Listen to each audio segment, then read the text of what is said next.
벳세메스 사람들이 여호와에게를 들여다본 까닭에 그들을 치사 5만 7천 명을 죽이신지라. 여호와께서 백성을 쳐서 크게 사륙하였으므로 백성이 슬피 울었더라. 벳세메스 사람들이 이르되 이 거룩하신 하나님 여호와 앞에 누가 능히 서리오. 그를 우리에게서 누구에게로 올라가시게 할까 하고. 아멘. 하나님은 우리가 원할 때 나타나고 우리가 원할 때 숨는 분이 아니라 스스로 자신의 뜻을 이루시는 분입니다. 이 사실을 알지 못하는 블레셋 사람들은 여호와의 궤를 아스돗에서 가드로 그리고 에그론으로 계속해서 옮겼지만 어느 지역에서도 하나님의 재앙을 피하지는 못했습니다. 결국 블레셋 사람들은 하나님의 궤를 이스라엘로 다시 돌려보내기로 결정하게 됩니다. 더 이상 하나님이 내리시는 재앙을 막을 수 없고 피할 수 없음을 깨닫게 된 것이죠. 돌려보내기로 한 블레셋 사람들은 가장 먼저 금 독종과 금 쥐를 만들어 속건제를 드리는 아주 흥미로운 방법을 취했습니다.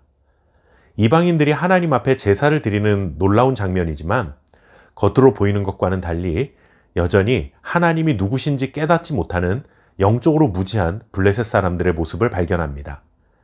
이들이 금 독종과 금 쥐로 속건제를 드린 것은 하나님을 경외하는 마음이 아니라 진노하시는 하나님을 달래기 위함이었습니다. 하나님이 진노하셔서 블레셋 땅에 계속해서 재앙을 내리고 계시는데 하나님의 분노를 가라앉히기 위해서는 제물을 바치고 제사를 드려야 한다 생각한 것이죠. 정말 하나님을 섬기고 사랑해서 드리는 제사가 아니라 자신들에게 내려지는 화를 피하기 위한 목적으로 제사를 드린 것입니다. 이것은 하나님을 온 세상을 다스리시는 왕으로 인정하는 태도가 아니라 하나님을 이용해서 자신의 문제를 해결하려는 종교적 행동일 뿐입니다. 여호와의 궤는 여호와 하나님의 임재를 상징하지만 사람들의 욕심을 채우기 위한 수단으로 사용한다면 그 결과는 이렇게 재앙으로 돌아오게 됩니다. 하나님을 자신의 목적 달성을 위한 수단으로 이용해서는 안 됩니다. 하나님은 경배의 대상, 섬김의 대상이지 우리 마음대로 부리는 종으로 여겨서는 절대 안 됩니다. 하나님은 자신의 영광을 스스로 지켜내시며 다시 이스라엘 땅으로 돌아오게 되었습니다. 벳세메스로 여호와의 궤가 도착했을 때 사람들은 환호하며 기뻐했습니다. 빼앗긴 하나님의 영광, 하나님의 임재를 되찾게 되었으니 하나님의 백성 입장에서는 기뻐하는 것이 당연한 일이죠. 그들은 서둘러 제사를 드렸습니다. 수레에 나무를 패고 암소를 번제물로 드렸습니다. 여호와의 궤가 돌아왔다는 기쁨 속에서 분주하게 제사를 드리며 여호와의 궤를 맞이했지만 그들의 모습 속에는 중요한 것 한 가지가 빠져 있었습니다. 여호와의 궤를 되찾았다는 기쁨은 있었지만 하나님을 어떻게 대해야 하는가에 대한 경외심은 여전히 없었습니다. 겉으로는 온전한 제사처럼 보였지만 그들은 하나님을 높이기보다 돌아온 궤로 인해 감정적으로 기쁜 것이 전부였습니다. 그 증거가 무엇인가 하면 벳세메스 사람들이 궁금해서 언약궤를 들여다봅니다.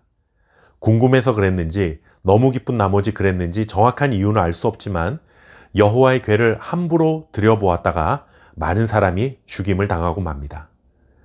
여호와의 궤는 성소 중에서도 가장 거룩한 장소인 지성소에 두고 대제사장도 함부로 가까이 갈 수 없었습니다. 하나님께서 정해주신 날 1년에 딱 하루 대속죄일에만 대사장이 들어갈 수 있었습니다. 너무 거룩한 것이기 때문에 사람이 함부로 가까이 할 수 없었던 것이죠. 그런데 벳세메스 사람들은 아무런 경외심도 없이 그냥 들여다보았고 하나님의 백성이었음에도 불구하고 재앙을 당하고 말았습니다. 하나님의 거룩하심을 침범하게 되면 하나님께서 내리시는 재앙이 이방인에게만 임하는 것이 아니라 하나님의 백성이라도 그 재앙을 받게 되는 것이죠. 벳세메스 사람들은 이렇게 고백합니다.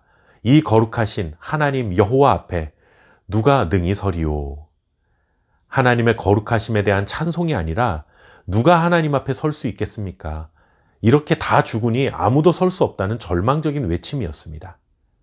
하나님을 경외하지 않는 자 누구도 하나님 앞에 설 수 없습니다. 하나님은 사람의 손으로 잡을 수 있는 분이 아닙니다.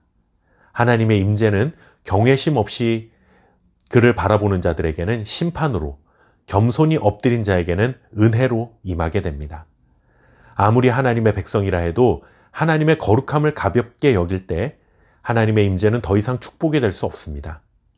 경외심을 잃은 교회와 성도는 하나님을 성공의 수단, 목적을 이루는 방법으로 여기게 됩니다. 그렇게 되면 하나님의 재앙을 피할 수 없을 것입니다. 하나님을 이용하려는 마음을 버리고 하나님 앞에 떨며 엎드리는 예배자가 되어야 합니다. 그럴 때 하나님의 임재는 우리에게 심판이 아닌 생명으로, 두려움이 아닌 평안으로 임하게 될 것입니다. 이러한 은혜 속에 살아가시기 바랍니다. 감사합니다.